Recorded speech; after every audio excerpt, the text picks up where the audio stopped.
masa gereja ditahirkan oleh darah kudusnya. Yang berbeda di dalam umat Kristus dengan agama lain itu, apabila agama di luar Kristus ibadahnya itu untuk upaya mendekatkan diri kepada Allahnya. Namun umat Kristus bukan hanya untuk mendekatkan raga diri ibadahnya itu, dan diperkenan bahkan sampai ditentukan melalui raga masuk ke dalam gerakan jiwa dan terjadi persatuan ke dalam spirit rohnya. Mulanya dengan perbuatan kita yang percaya untuk meresponi kuasanya dengan iman sampai kuasanya dinyatakan. Karena iman, maka mulailah kuasa Allah menyertai menjadi tanda orang beriman. Itu namanya kuasa Allah. Dalam kuasa iman menghidupi daging. Seperti di dalam ayat, iman tanpa perbuatan, maka iman itu mati. Yang berarti kuasanya hidup bagi iman perbuatan. Itu untuk pemulihan hidup bagi tubuh yang masih fana. Ini level masih pelataran. Sebab setelah manusia Adam dan Hawa terjadi dosa pelanggarannya, pemulihan hidup itu harus dikerjakan. Ini artinya dikembalikan pada kehendak dan rencana Tuhan itu seperti saat kekudusan mula-mula. Dari iman percaya oleh kuasa mujizat nyata diresponi dengan perbuatan iman karena Adam dan Hawa salah presentasi dan dalam dosa. Maka persatuannya tubuh dengan tubuh terlahir daging, sehingga yang terlahir Kain dan Habil. Kehendak dan rencana Tuhan mula-mula percaya kuasa Allah, arti hidupnya itu dipulihkan supaya kemudian oleh iman tersedia tulus kurban untuk ketebusan dosa manusianya, tapi dihidupi dengan usaha manusia sehingga terjadi kolaborasinya Abraham dan Hagar diberkati melalui pelayanan dan bagi gerejanya pemulihan hidup yang terjadi oleh iman. Berharap lahirlah Ismail, terjadinya berkat dan kuasa mujizat menjadi nyata. Itulah kandungan, yaitu pengharapan di dalam gerejanya, bagi gerejanya, untuk gerejanya, dari gerejanya yang dia anggap sebagai iman. Sehingga terjadi kuasa dan mujizat Tuhan dinyatakan. Dan ini hanya umat Kristus yang bisa dipulihkan arti hidupnya untuk supaya terjadi seperti saat Adam dan Hawa yang belum jatuh dalam dosa. Sebagai umat Kristus oleh iman ketebusan tanda dibaptis yang diindahkan ibadahnya, yang mati dipulihkan dengan tanda-tanda kuasa mujizat menjadi nyata. Maka sebagai puncak iman di dalam Kristus akan diuji ketulusannya. Ialah dari dalam mentalnya yang diuji. Apakah sudah mengerjakan tanda darah kurban untuk arti hidupnya rela dan siap menjadi kurban agar supaya diperkenan bisa masuk proses persatuan di dalam darah jiwanya yang hidup oleh karena firman. Sebagai firman hidup di dalam darah, maka selesai dan tuntas proses pemulihan hidup bagi mereka yang sudah tersedia kurban. Adalah ketulusannya pemenang di dalam iman yang bisa diproses masuk ke dalam persatuannya semakin dalam. Berbeda dengan bangsa Israel yang puncak iman belum terselesaikan untuk ketebusan dosa manusiawinya.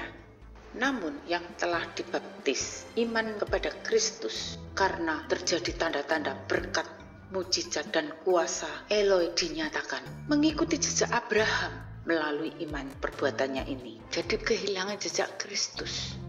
Sehingga tertantanglah gerejanya berperkara menjadi gereja besar. Mujizat Tuhan untuk tantangan ekonomi, tantangan penyakit. Ini berarti dengan iman hidup tantangan. Perkaranya yang dianggap semua segala sesuatu itu menjadi besar. Sehingga oleh kuasa Tuhan harus diimani menjadi nyata. Bukan dalam mentalnya yang semakin menjadi besar. Bukankah di dalam firman Tuhan, imanmu sebiji sesawi saja gunung itu bisa dipindahkan. Jadi itu yang dimaksud, meskipun perkara itu besar, dihadapi dengan percaya kuat mentalnya untuk memindahkan perkaranya. Bukan dengan kuasa mujizat Tuhan melenyapkan perkaranya. perkaranya yang besar dihadapi dengan kuasa mujizat Tuhan untuk dinyatakan, maka itu yang besar ya tetap kuasa Tuhan, bukan iman percayanya. Kebangunan gereja menjadi besar, menjadi pionir, diutamakan lebih dari pembaruan kriteria mentalnya anak-anak kerajaan yang menjadi besar. Tapi semua gereja Tuhan yang diumpamakan bagaikan gadis bijak dan gadis bodoh akan diuji menjadi sebelah kanan atau sebelah kiri. Semua dari gerejanya percaya kepada Kristus itu mulanya adalah tulus. Puncaknya iman apakah menjadi gereja bagaikan Ratu Esther yang sudah kami bahas di dalam judul Pelacur yang Tersanjung.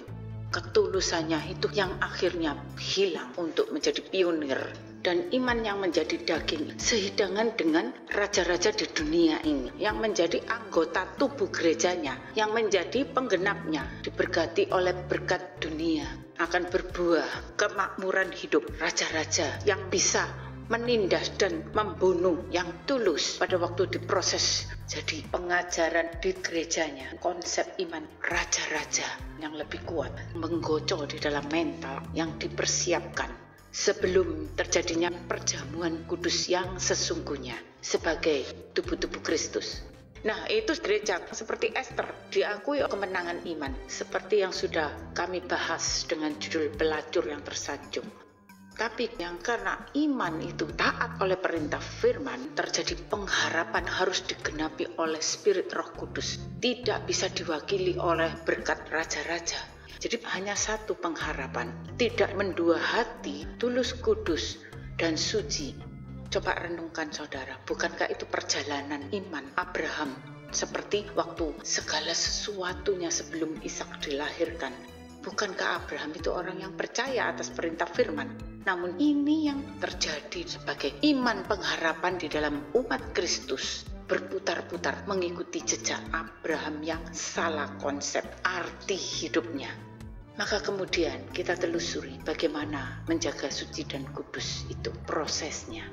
Tidak karena iman perbuatan sehingga kuasa dan mujizatnya menjadi nyata, namun dengan taat dan setia dalam menantikan, menimbulkan pengharapan sampai diperkenan terjadi pengangkatan anak kerajaan. Itulah pengharapan yang suci dan kudus.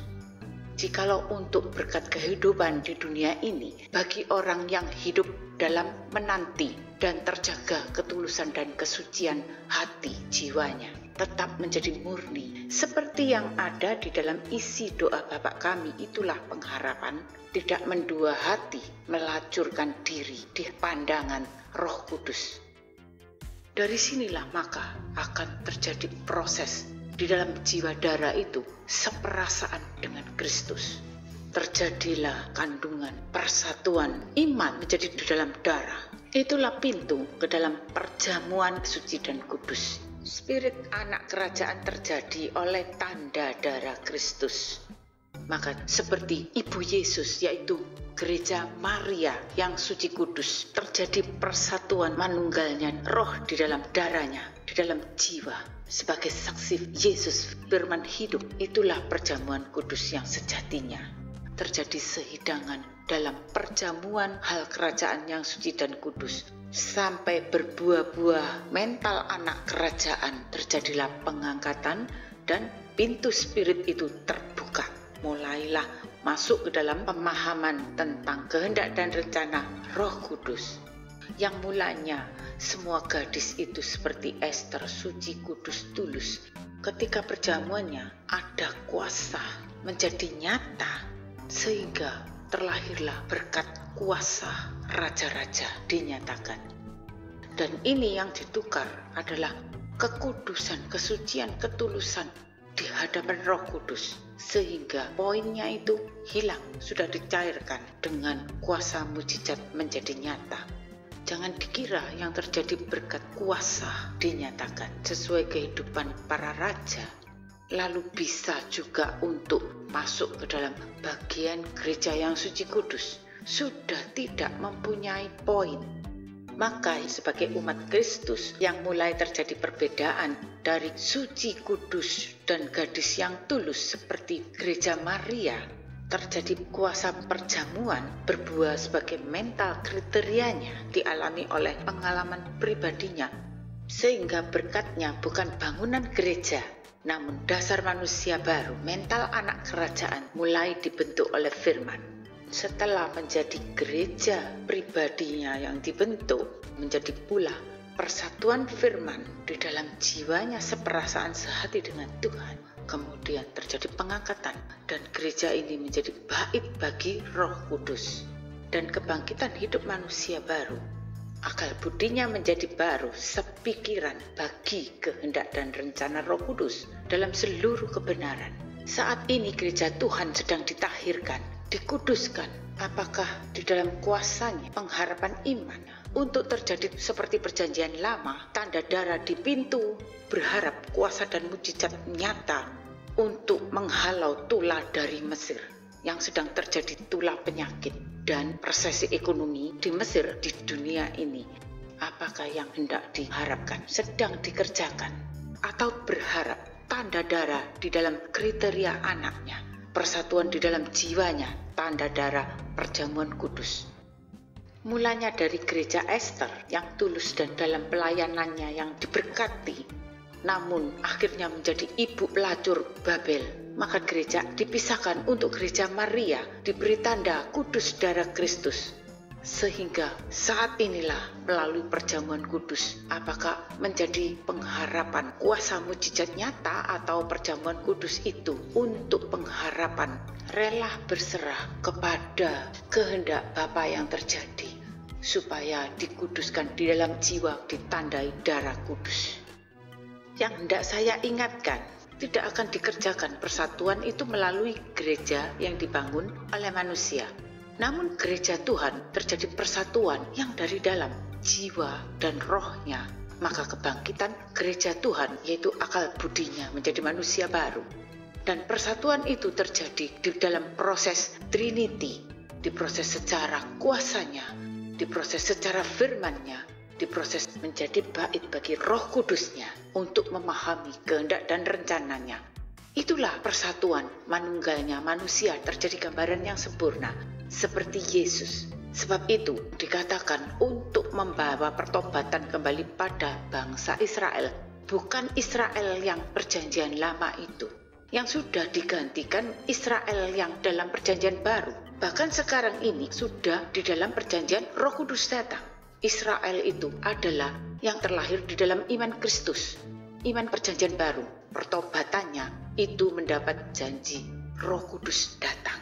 Maka itulah Israel yang dikehendaki oleh Roh. Kemudian dilihat arti hidupnya itu yang sesuai dalam kasih, menerima janji Roh sebagai manusia baru. Sehingga akhir zaman, hari-hari ini, masa akhir dari pelayanan Yesus sebagai kriteria seorang hamba. Yesus sudah membasuh kaki para rasul yang diutusnya, dan kini sedang mentahirkan pelayanan gerejanya. Dia mengerjakan pula membasuh kaki para hamba yang diutusnya sebagai tanda akhir zaman. Selesai sudah masa perhambaan, sampai dengan bumi pun ikut ditahirkannya, supaya yang menerima anugerah pengangkatannya ditandainya oleh kuasa darah kudus Yesus, tanda anak kerajaannya. Untuk yang diperkenan masuk dalam hal kerajaannya sebagai kriteria anak yang akan melanda di bumi ini. Yang menyertai kuasa anak adalah firman untuk menguduskan, menyucikan sebagai tanda yang diperkenannya. Itu karena kriteria kasihnya, maka Yesus siap untuk dimuliakan. Bukan lagi karisma hamba Tuhan yang disertai kuasa berkat mujizat menjadi nyata. Amin.